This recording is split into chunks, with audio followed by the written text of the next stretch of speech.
clear back into my high school days. This will be one of those little flashbacks. The coach had a special kid. He was a good fighter.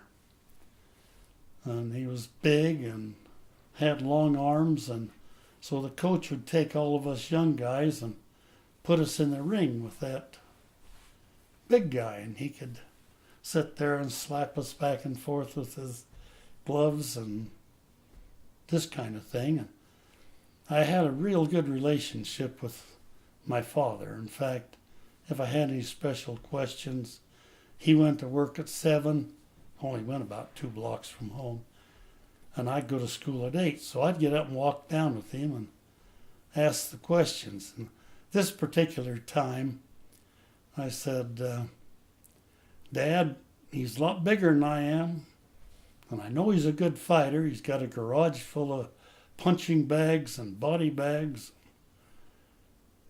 I know he'll beat the tar out of me when I get in that ring with him.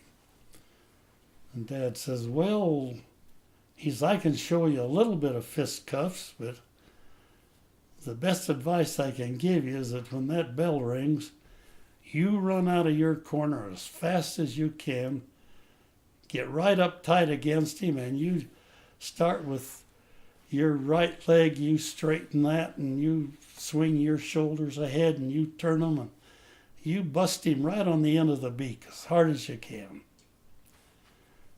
And usually their eyes will water, their nose will bleed, and they'll stop the fight.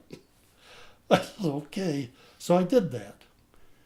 Only he was a lot bigger than me, so he laid his arms across my shoulders because he couldn't hit me. I was too close.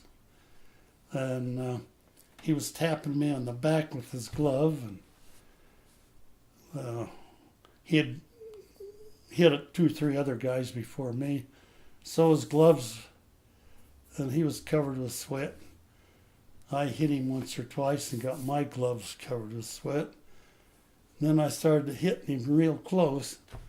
And I was so close I had to turn my fists when I hit him, and it would peel his skin off. And finally the coach saw what was happening and grabbed me and threw me across the ring. But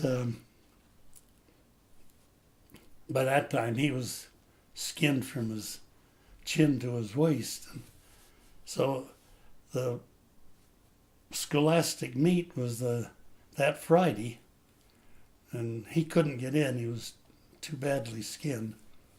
So the coach, I think he was being mad at me or something, but he put me in against my best friend.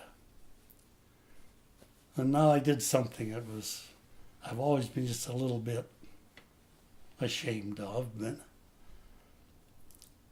I got with my friend. I says, now look, when we come out of those corners, I says, I'll hold up my arm and you hit my arm, and you hold up yours and I'll hit your arm, no matter where it is. But throw a lot of punches as fast as you can. So first round, boy, we mixed it up. We just threw leather all over the place.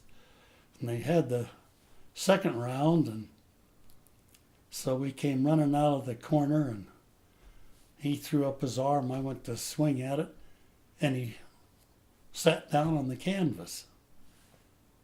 And I put my hand down to help him up. I says, what happened? And he says, I tripped.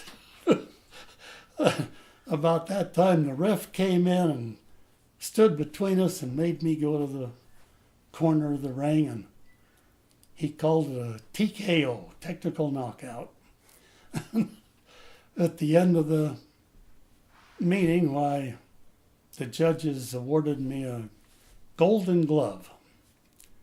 And I was so ashamed of it that I took it home, put it on the window ledge in the bathroom, and I never put it on my sweater. I wouldn't wear it. I figured I didn't deserve it. So anyway, I found out you have to be truthful to the Lord in order to stay in His good graces.